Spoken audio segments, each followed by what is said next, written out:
Just picked up this new to us Vermeer S600TX. This has 2,149 hours on it. We rented a 925 and really liked the controls on it. We've also rented a Bobcat M52 without the platform, really didn't like that. Also rented a newer Toro, but with these units going for $30, $40, $50,000, we've got a newer Bobcat E35, we got a newer Bobcat T66. Just couldn't really justify buying new on this machine, so we went used, and it is pretty used, but hopefully it does what we need it to do. So controls, like I said, really like the controls on these. We'll show more on the channel and see how it turns out, if it's a good investment. It's a 2007. We paid $9,000 for this, and the attachments were another $3,500. Here is the startup on this Vermeer S600TX with over 2,000 hours on it. Just picked up this machine. I'm told it likes the glow plug.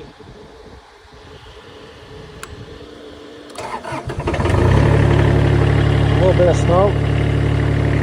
Idle's a little bit different on this. It's a twist style. On initial inspection, there's definitely a few things that'll need some work. This glow plug button is kind of chipped off.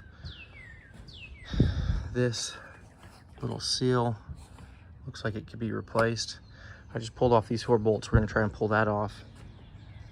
Coming down here, you can see in the battery, we've got an extra wire going in there, so something has been rewired at one point in time. I don't know if this is an aftermarket add-on or not, but this runs up here, and this is very frayed. This, he told me, when you use this, after you're done, it doesn't always reset back to center, and then when you go to start it, sometimes you have to wiggle this and get it to go in the right position. So I need to try and find that detent and figure out what's going on there. Okay, we're getting more clues. 1,483 hours in 2016. Previous owner told me he purchased this in 2016, so he must have changed this out and hasn't touched it since. That was about 650 hours ago, and that was 7 years ago, so we probably need to change. This looks like a hydraulic filter. This is really dirty in here. I tried pulling this top piece off, but this is connected so it wouldn't pull out these hoses. This thing can't come off because this throttle cable right here and all these wires. I did find this harness kit. It looks like it just loops around and goes back to itself. There's a little plug end in there, so that could essentially be entirely removed, and I might just do that. This other wire that they had coming in here, it looks to me like it goes in the same spot, so I think that can be eliminated also.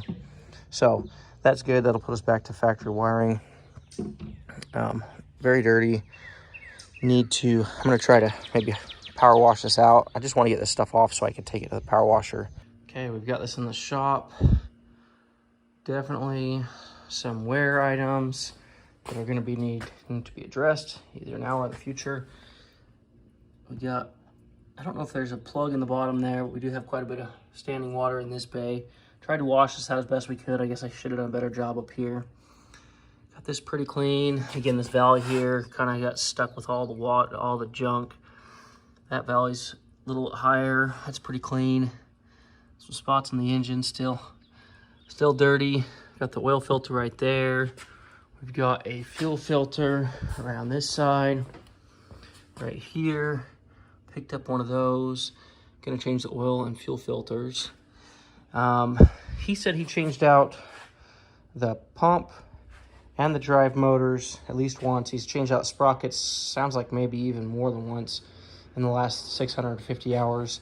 This battery is new, 22 on it, so that's good news. I can't tell. I mean, it actually looks like there's some new hoses in here, so hopefully that is the case. This hydraulic basin looks great before it was just covered in muck, so looking good there. I'm not sure what date's on the alternator there. This fuel tank looks like it got smooshed maybe. It's hard to read. Up here, this selector, I don't know what you call it. That one is definitely has a bad seal or O-ring in there. These other ones Got a little bit. I don't know how much work that is to clean those guys up. This, for the hydraulics attachments, this goes into, there's a little lever down there, and I'm thinking we lucked out there. Down there, there's a little tiny Allen right at my fingernail tip. See how that housing is moving in there? That's not supposed to be like that. I think that's the play we're getting our detent issue, so that might be an easy fix. I guess both of these needed new boots. That was the main thing there. Tried to pick up this at Napa, tried to pick up this at O'Reilly. It's a hydraulic filter. We've got a hydraulic shop here in town, so I'll go there on Monday and get a new hydraulic filter. I'm not sure where the sight glass is on this for hydraulic, so I'll have to look at the manual and figure that out. This looks like this has been messed with.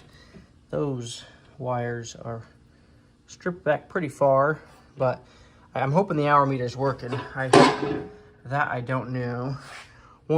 The good news here, I was looking at this and I'm like, this looks like a Bobcat key. Sure enough, Bobcat key fits it. So I know we're switching brands, but are we really? Okay, what else? This was disgusting. This is a little counterweight that pushes that ramp down. When you step on it, you're supposed to push on this little limit switch. But that has been disabled by the previous owners. This is the weight kit back here that you stand on also. I tried to remove this so I could get in here and pressure wash this, but I didn't have much luck. Underneath here was a disaster. This was chock full. There's probably 4 or 5 inches of mud down here. We can see the bottom now. We can see that hole there. We got our oil drain plug right there, which pops out right there. But you can see there's still a ton of muck in here. But this looks like $1 million compared to what was in here before. It's hard to get these pressure washer in these back left and right corners. That right corner's got quite a bit in there still. In fact, I can see better with the camera right now that I have pressure washing up there. That was hard to get to. Not a lot of angles to get in there. There was some mud underneath the engine there. There's a little really tight clearance, so I wanted to get that mud out of there. You can actually see the factory drain plug on the right. Looks like they added this drain plug for the easy drain here. I tried to get all the muck that I could. There's a couple spots hiding, but for the most part, I actually went to the car wash twice and missed quite a few spots in the first time. Hit it up better the second time, and you can see I'm still missing some spots. I'm really curious if there's some type of drain plug up here. I know it's got these 2 weep holes on the front, but they seem to be quite a bit higher. It looks like it's leaking. Oh, it does. So when we open that up, it's gonna go sploosh. Sploosh splash. Okay, that would be good to get that open up underneath there too. I think the problem is it's underneath this battery. I actually probably should have just taken the battery out and gone to the car wash. I did clip the additional wires, removed that harness. I haven't even pulled off the air filter. I need to do that. I'm curious to see what fluids look like.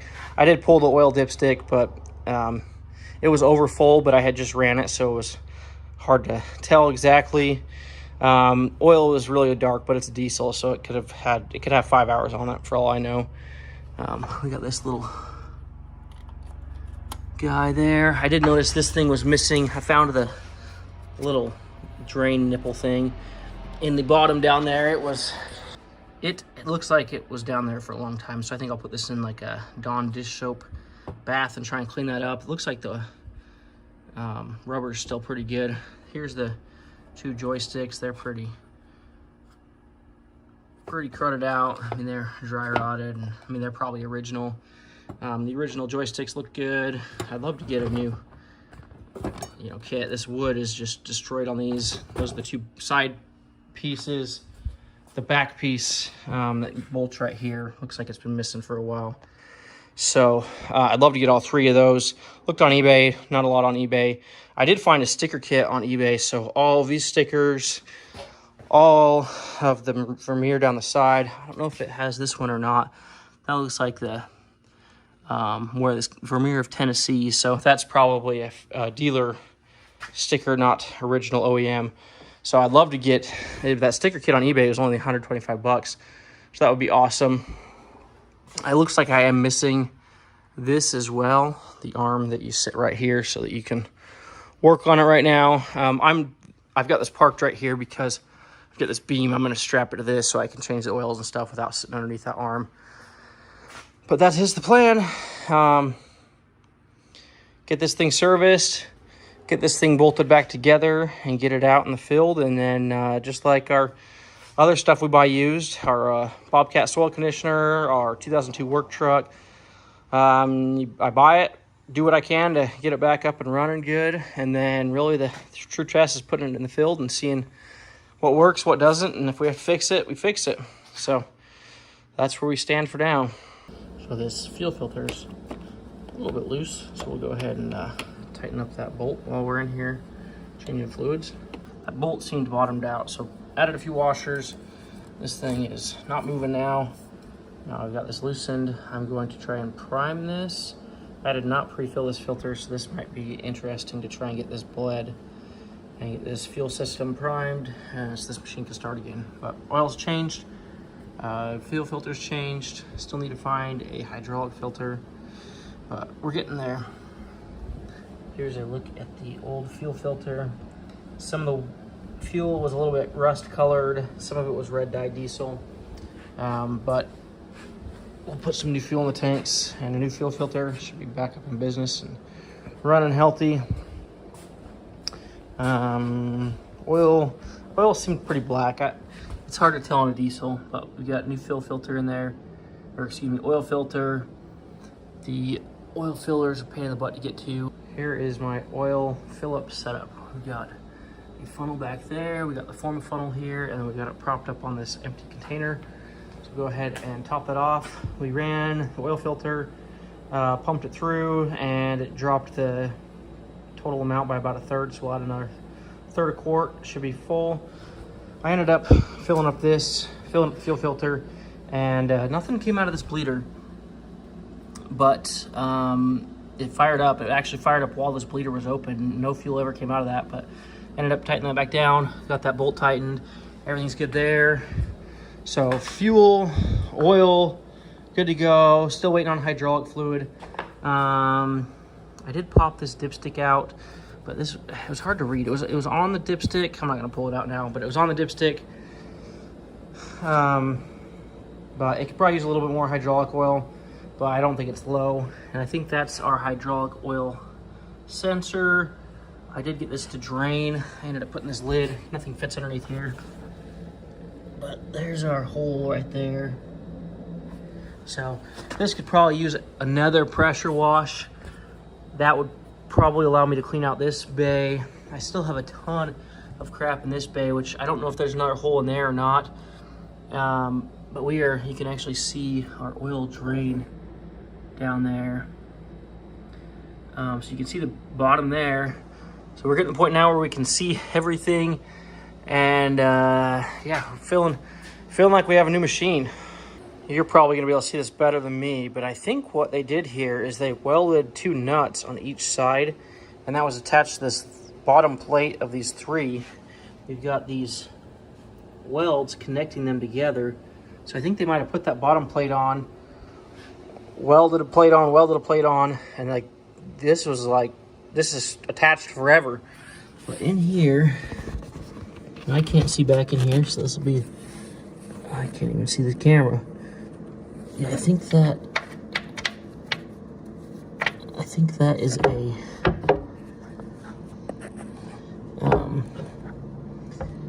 welded nut that broke off, which kind of is a bummer. You can't really see it very well. But the problem is this thing doesn't really ride flat. So we got these 2 springs right here. And we've got a good solid connection on this side, but this right side kind of pops up and down. So it's kind of riding weird. I don't know how to break that loose. I mean, I guess we could cut. But I think, yeah, they welded on the back side here too. So there's a weld right here. So, and they could have 100% done this when the machine had a frame right here. before they even put the engine in, they could have put this plate on from the factory. So this might not be a serviceable component. One thought I have is we could possibly weld this side and just make this, instead of a bouncing stand, just a welded on stand. This is probably not an issue that we're going to address immediately, but anybody has one of these, let me know if you've ever removed that. But I don't think it's removable. Any guesses how much nastiness we got out of this thing? Now keep in mind, we pressure washed this, so some of that we left behind the pressure washer, and some of it's still inside there. We have a 5-gallon bucket. This is probably about half full of muck. So I bet this machine had close to a full 5-gallon bucket's worth of just nasty. But that is all cleaned up now, aside from what's in here. But this machine is ready to go back out. Okay, it's been a couple days. We're back working on the S600TX. Got our parts in from the dealer. They had them next day, which is awesome. Here's some quick part numbers. I ordered a new one of these guys. This is swollen because of how much fluid it sat in. So there's the part number for that. The new one's already on the machine. And here's our new little dust cover dealio. It was pretty tight fit on there, but she looks factory now. Brand spanking new. Here's the old joystick control for the drive. There's the part number. There's the new one. Here is our hydraulic oil filter. Here's our old loader arm hydraulic. Here's the part number for that. Here is our old pads. Here's our new pads. I don't know if this is a set. This is like $275. And we've got some part numbers in here too. Pad for the front. We got a side cushion. And then we've got another side cushion. So really excited for those. Looks like we got some drain grommets in here. So that was the most expensive part. All of these factory parts were $400. It was like $396 out the door. Like that was $275, I think. These were like $25, $35 a piece. So really not bad. The filter was like $40. So really it was all in that padding. But let's get those installed. And I'm trying to decide if I should do the loader arm up for the hydraulic filter or if I should put it down. I'm thinking if I put it down, then most of the fluid will be below the filter and hopefully less of a mess, because we just cleaned this whole thing up and that thing is going to drain everywhere. I suppose I could maybe try to pinch off. Yeah, those hoses feel real firm. Sometimes on my Bobcat E35, I'll pinch those off with some hose clamps and try to reduce the flow, but I'll probably just try to stuff some rags under it, quickly spin it off and not make too big of a mess. Okay, we're back to looking like a machine again. We got our side panels on. We just have to button this thing back up. Just finished up the hydraulic filter. That actually went pretty easily. There wasn't a ton of fluid up here, so there was a little bit that dripped out of the filter, but nothing pressurized because this is the highest point in the system. The old fluid actually looks really good, so I think they might have done a fluid change recently, but the filter, there is some rust on there, but I mean the fluid, I dumped it out and yeah, beautiful gold looking fluid. So that's changed out now. We've got this one pad on right here, and then I got to put the two side pads on after I put this instrument cluster back in. Put our boots back on. These were really hard to get on. The clearance on this bottom one, really tight. I don't even know if it's 100% on the back side. It was really hard getting around that stem as well. This one did not really fit. I feel like this is the wrong one. So I ended up taking, this one wouldn't clasp onto there. It was too short, it didn't stretch far enough, and it just didn't grab on like this factory one did. So I used the factory one on the bottom, got this one up top. That is actually a really good tight fit. So that'll keep any dirt and water out of there, and that'll no interference on function. So not entirely happy with that, but functionally it works perfect. This guy's on. there's nothing for that one. Really, I just need to put this instrument cluster back on and bolt this down, and then we'll fire it up and give her a go. Okay, we got our platform put back together. We got our new pads, looking fancy.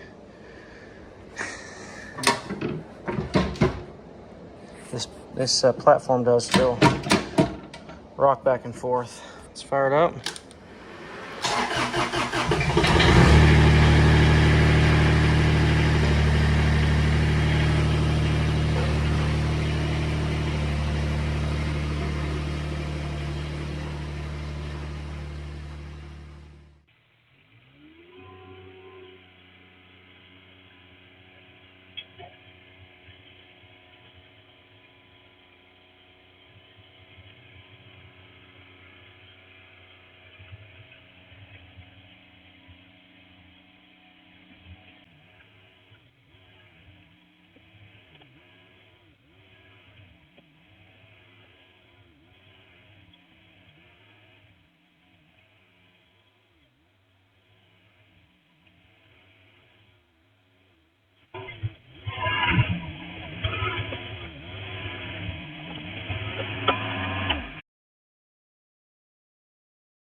Okay, one last thing on this.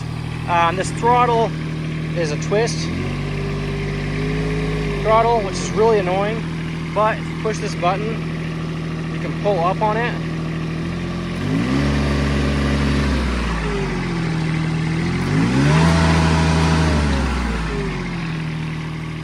So the throttle's really not that bad. I'm really happy. It's running good. Moved that dirt really easily. I actually am kicking myself for not getting one of these sooner.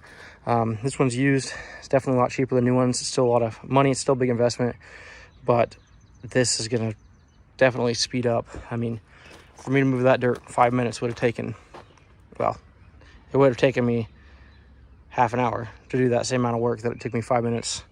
This is a whole dump truck load. So ready to put this in the field and see what breaks first on it.